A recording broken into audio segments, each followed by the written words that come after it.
More than 30 years ago, a young man became almost a baseball legend when he spent the summer visiting every Major League and minor league baseball stadium in the country in one season. This year, he finally published a book chronicling the journey, and this weekend, he is back in eastern Iowa, and we got a chance to talk to him about his adventure and his memories of our hometowns. And joining us now, Bill Craib. Bill, thanks so much for taking the time to chat with us this week. Looks like you had to pull over on your road trip here. I did. I'm in the lovely town of Chamberlain, South Dakota. And if I were to flip the screen around, you would see the Missouri River at the background. It's a lovely overlook just over the river. And last night I was in Pierre, South Dakota, went to my first game ever in the state of South Dakota. Tomorrow it's on to Clinton and then on to Burlington on Sunday. We were just chatting about how this road trip is a lot different technology-wise than the one you took 32 years ago. I think we need to start by just letting folks know uh, about that trip in 1991, in case they don't know who you are. Yeah, well, they Tell probably us don't. about that. Sure. Well, so 32 years ago, my friend Sue Essler and I embarked on something that apparently no one had ever done before. We tried to go to, and were successful in going to, every major and minor league park in the same season. And if you're sitting there thinking, well, major and minor league, how many is that? There are 26 major league teams at the time, but there were 152 in the minors. They were spread out all across the United States and Canada. We drove 54,000 miles in one summer. We shot video at all of the ballparks for a program that was known as Bill and Sue's Excellent Adventure, which aired on Major League Baseball magazine, which was on ESPN every week. And so we had a little 3-minute segment every week. Caught up with Bill and Sue in Toronto to see how their adventure's been so far. With the trip itself, I think the best thing is being able to see lots of different parts of the country. I mean, it just varies so much. We've been in 31 states now on this trip. And as that went on, we got a little famous. People would know that we were coming when we would pull into the ballpark and do all kinds of crazy nice things for us. I coached first base in Madison, Wisconsin. They made us a home cooked dinner, which was lovely, in Clinton, Iowa. So we went to 178 parks that season. We finished at Yankee Stadium, which was the last stop. Then the next day we were on Good Morning America, and went on to all 7 games of the World Series that year, which for locals probably remember, the Minnesota Twins were in it and won it in 7 games. It was a 1-0 shutout. Jack Morris pitched a shutout in the 7th game. So yeah, that's what we did in 1991. The amazing thing is it took 32 years to write the book about it. So my book is just out. It's called In League with America, and I'm delighted to have it out finally. It's good to have the story out. And I'm trying to get around this summer and let people know that this derelict Bill Craib finally managed to write the book about the trip that he should have written 31 years ago.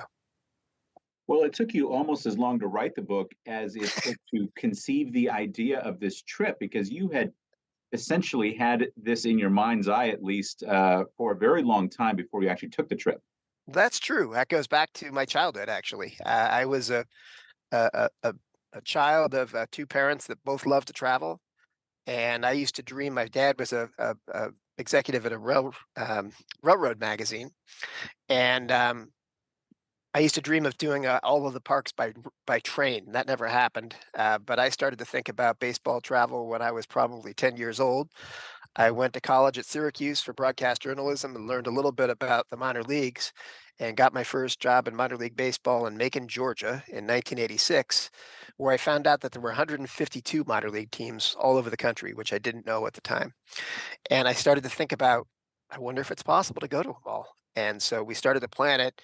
It took 5 years, I suppose, from the time that I started to think about that actual trip to when we started. But finally, in the spring of 1991, Sue and I set out. We started in Oakland, which was where opening day was that year. And yeah, the rest became history. As I've been reading through your book, obviously the parts that I've enjoyed the most, perhaps, have been the memories of Iowa.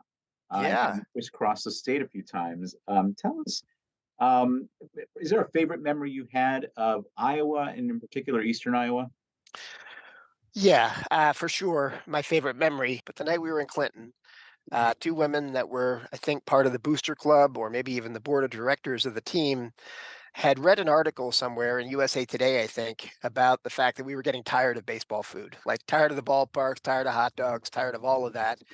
And so they took pity on us and made us a pot roast, which they brought to the stadium that night in a crock pot.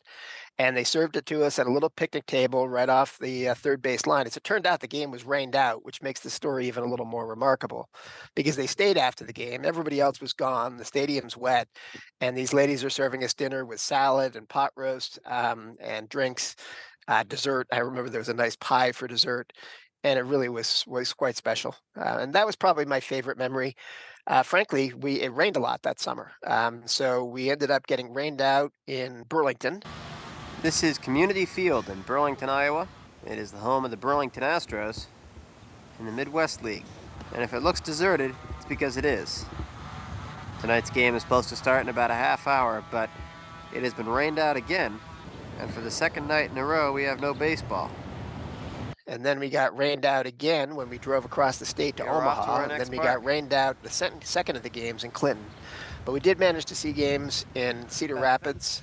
We Who saw the a game in Archers Waterloo. themselves, you get We saw $50 a for day that. game in Quad City, so we were able to see the Quad City, what Almost became as the good as River Bandits. El They were Paso. called the Quad City Angels then. And that was a special stadium too. I remember the bridges crossing the river, John O'Donnell Stadium, as being one of the more picturesque stops. What were the lessons that you sort of learned about the trip from the trip, but that you really could have only learned after 30 additional years of living? Thank you so much for asking that question, John, because it is it's an important lesson to me. What we did by design. So we went to 178 baseball parks, which meant that every day we would get up in the morning, pack up our tent because we were living on a pretty significant budget during this trip, and spend all day in the car driving to another place, which meant that there were lots and lots of places that basically all we saw was the baseball park. Once And again, we've been rained I out don't have here. any regrets. That was the way that the trip was designed. There Something was is no not other way right we in could this have done it. But For some 32 reason, the years Midwest, later, I which want is to see the summer from country a much more drought slowly. again. Well, you are back in Eastern Iowa later today. You'll be in Burlington. It sounds like you are looking forward to the visit and to meeting people.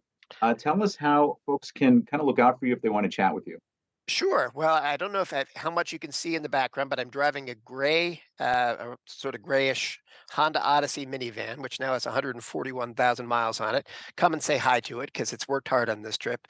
And you can come on over and say hi. It has a magnet on it with the name of my book, A League with America. And I would love to say hi to folks in Eastern Iowa.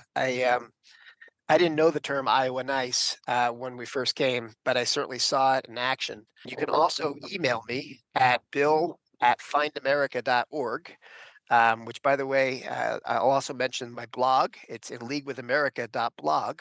And your book available through Amazon on Kindle, which is where I'm reading it. Yeah, Bill, thanks so much for taking the time this week. Good luck, and I hope a lot of folks reach out to you. that's awesome. Well, thank you, John. Thanks for the time.